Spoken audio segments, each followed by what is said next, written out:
देखो बच्चों, as a correct foundation level मुझे पता है कि सीए फाउंडेशन में जो रिज़ल्ट आता है 20%, 25%, 75 टू 70% लोग फेल हो रहे हैं, बच्चे फेल हो रहे हैं। क्यों फेल हो रहे हैं? आपको रीज़न बताऊँ?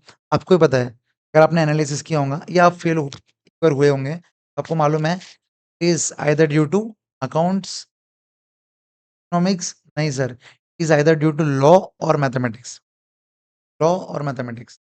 सर लॉ क्यों? लॉ सर सबको समझता है कि क्या वॉइड है, क्या कौन-सा ट्रांज़ैक्शन वॉइड है, कौन-सा ट्रांज़ैक्शन वॉइडेबल है। लेकिन सर दिक्कत क्या आती है पता है क्या लॉ में? सर लिखने नहीं आता। तो आपको क्या करना है? देखो अभी भी अपने पास 9th अप्रैल है। अगर आप 10th 11th अप्रैल को भी ये वीडियो देख रहे हैं, तो still you have 1 month proper 1 month से ज़्यादा है अपने पास अभी भी। तो आप क्या कर सकते हैं? डेली क्या करना है? डेली देख के 2 आंसर्स लिखो। देख के 2 आंसर्स लिखो सो दैट क्या होगा एक लैंग्वेज है ना आप देख के लिखोगे ना तो आपको लैंग्वेज आएँगी। सर मेरे को कंटेंट पूरा आता। अरे भाई कंटेंट सबको आता। सर मैं नहीं लिखूँगा तो चलेगा क्या? अरे भाई समझ रहे क्या मैं बोल रहा हूँ ना लॉ का कंटेंट इतना ईज़ी है कि सबको आता। दिक्कत क्या आ जाती है लिखने में। आपको जब लिखने नहीं आता ना तो आपको मार्क्स नहीं मिलते। हाँ, लॉ अगर एमसीक्यू पेपर रहता था तो मैं लिखने पे फ़ोकस नहीं डालता था। ठीक है? और सेकंड इम्पोर्टेंट लॉ में समझ गए कि आपको लिखना है और डेली लिखना है। 2 क्वेश्चन लिखना है। विथआउट सीइंग लिखो, बाद में चेक करो। नहीं सर विथआउट सीइंग टाइम नहीं है या नहीं लिखा जाता। देख के लिखो, मैं क्या बोल रहा देख के लिखने का ऑप्शन दे रहा आपको। लेकिन ये प्रॉमिस करो, कमेंट करो यहाँ पर ये वीडियो में, ठीक है? मैं आज से 2 क्वेश्चन्स डेली लिखूँगा। और देखो क्या होता है आप एक जगह की प्रॉमिस करते हो ना, तो एक अकाउंटेबिलिटी आ जाती है कि नहीं भाई मैंने प्रणय सर के चैनल पे प्रॉमिस किया था, अब मुझे लिखना है डेली। आपको आप 15 दिन लिख के देखो, समझ रहे हैं आज 9 अप्रैल है ना, 24 अप्रैल को आप वीडियो के नीचे कमेंट आके बताओगे, फिर नहीं सर लॉ में कॉन्फिडेंस आ रहा, हल्का-हल्का कॉन्फिडेंस आ रहा। समझ रहे क्या? कि हमने देखा है ना, जब बच्चों से बात करते हैं तो समझ में आता कि अकाउंट्स 2 साल से पढ़ रहे तो अकाउंट्स में दिक्कत नहीं है। इकोनॉमिक्स तो कंपैरेटिवली ईज़ी सब्जेक्ट है तो इकोनॉमिक्स में भी कोई दिक्कत नहीं है और एमसीक्यू है तो वैसे दिक्कत नहीं है। लॉ न्यू सब्जेक्ट ठीक है, टफ है मानता, टफ नहीं मीडियम मानता, सबको लॉ समझ जाता। सर न्यू सब्जेक्ट है, बस लिखने की आदत नहीं है सर, समझ रहे क्या? लिखने की आदत नहीं है, ये आदत डालनी पड़ेंगी आपको, ठीक है? अब लास्ट मोमेंट पे मैं आपको ये नहीं बोलूँगा कि टेस्ट दो, कि अगर म गलती से टेस्ट में मार्क्स कम आए, तो मतलब बच्चे का कॉन्फिडेंस आप लोगों का कॉन्फिडेंस हट जाए। तो आपको क्या करना है? बोलो, लॉ के 2 क्वेश्चन देख के लिखना है। मैं तो बोल रहा अगर आपको लगता है कि मैं लॉ में ज़्यादा वीक हूँ, सर मेरे को बहुत ही ज़्यादा म लॉ में डर लगता, 3 लिखो, समझ रहे?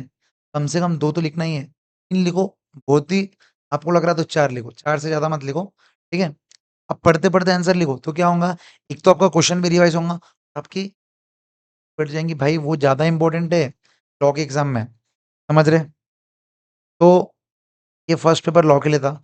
सेकंड मैथ्स के लिए, आप जितने नंबर ऑफ क्वेश्चन्स ज़्यादा सॉल्व करोगे उतने आपको क्लैरिटी मिलेंगी कि भई ऐसे टाइप का भी क्वेश्चन आता, ऐसे टाइप का भी क्वेश्चन आता। तो try to solve maximum number of questions with logics मतलब ऐसा है कि भई वो लॉजिक सब जगह यूज़ होना चाहिए फिर, ठीक है? ऐसा क्वेश्चन आया तो ऐसा कर लूँगा, ऐसा क्वेश्चन आया तो 1 आंसर, ऐसा क्वेश्चन आया तो 0 आंसर।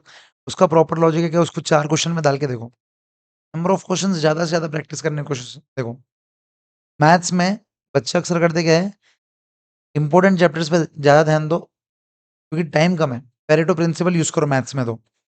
80% पढ़ो, ठीक है? मतलब 20% जो 20% पढ़ो, इससे आपको 80% मार्क्स मिलेंगे, ठीक है? टाइम वैल्यू ऑफ मनी हो गया, स्टैटिस्टिक्स के पहले 2 चैप्टर हो गए, लॉजिकल रीज़निंग हो गया, टाइप 1 रेशियोज़ वाला इक्वेशंस ये ईज़ी है। मैंने एबीसी एनालिसिस मेरे चैनल पे डाला है मैथ्स के लिए, वो आप देख सकते हैं। मतलब आपको समझ रहेगा टाइम कम मैथ्स कम पढ़ेंगे तो अपन फाउंडेशन निकल जाएँगे। निकलेंगे क्या? नहीं सर, सब इक्वली पढ़ेंगे तो ही निकलेंगे। आपको ऐसा लगता है कि as a commerce student 11th-12th में आपने अच्छे से पढ़ा होगा। अभी दिक्कत 2 ही सब्जेक्ट देती है, that is law and maths. Law के लिए मैंने बता दिया, लॉ आपको आता है कि किसका भी आप लॉ सुनेंगे ना आपको ऐसा लगता है कि हाँ भाई समझ रहे हैं, कि ये कॉन्ट्रैक्ट वॉइड है या नहीं है मैं बता सकता हूँ या मैं बता सकती हूँ। लेकिन ये लिखने के टाइम पे ना फिर वाट लग जाती है। तो अभी भी टाइम है भाई सुधर जाओ, ठीक है? मज़ा आ जाएगा, कमेंट कर दो कि आज से मैं 2 क्वेश्चन लिखूँगा, फिर मैं आज से 3 क्वेश्चन लिखूँगी, ठीक है? फिर डेली लिखना उसके ऊपर, समझ रहे? ठीक है, आप टेलीग्राम पे मेरे से जॉइन होके मुझे फ़ोटोज़ भी भेज सकते हैं। एक अकाउंटेबिलिटी आएँगी कि हाँ भाई, एक बड़ा भैया है मेरे पास, जो इसको मेरे को डेली भेजना है, उस बहाने से आप लिख लोगे, डेली मेरे को भेजने के बहाने से। टेलीग्राम चैनल का लिंक डिस्क्रिप्शन में आप जॉइन कर लो, ठीक है? और मैथ्स वाले, मैं मैथ्स से पढ़ाता हूँ, कुछ भी डाउट हो टेलीग्राम चैनल जॉइन करो, कमेंट करो, मतलब मेरे को रिप्लाई, आप डाउट्स पूछ सकते हैं। मैं 17 मई 19 मई तक, 17 मई को तो मैराथन रहेगा, 19 मई तक आपके लिए ईच एंड एवरी डाउट के लिए मैं रेडी बैठा हूँ, ठीक है? Each and every doubt maths, stats, LR पूरा सॉल्व करूँगा और विदिन 24 आवर्स आपका रिप्लाई आएगा। 24 आवर्स भी ज़्यादा बोल दिया, विदिन 12 आवर्स आपका रिप्लाई आएगा, ठीक है? Just within 12 hours. तो ऑल द बेस्ट, ठीक है? All the best for your exams. ये 2 चीज़ों को ध्यान रखना, लॉ का आपको डेली 2-3 क्वेश्चन लिखना है, मैथ्स के नंबर ऑफ क्वेश्चन ज़्यादा प्रैक्टिस करना है। ठीक है दोस्तों, मिलते हैं नेक्स्ट वीडियो में। ऐसी वीडियोज़ के लिए चैनल को सब्सक्राइब कर लो, लाइक कर लो, शेयर कर लो दोस्तों को अपने, ठीक है? बेस्ट फ्रेंड को शेयर कर देना। बाय, मिलते हैं नेक्स्ट वीडियो में, कमेंट करके जाओ।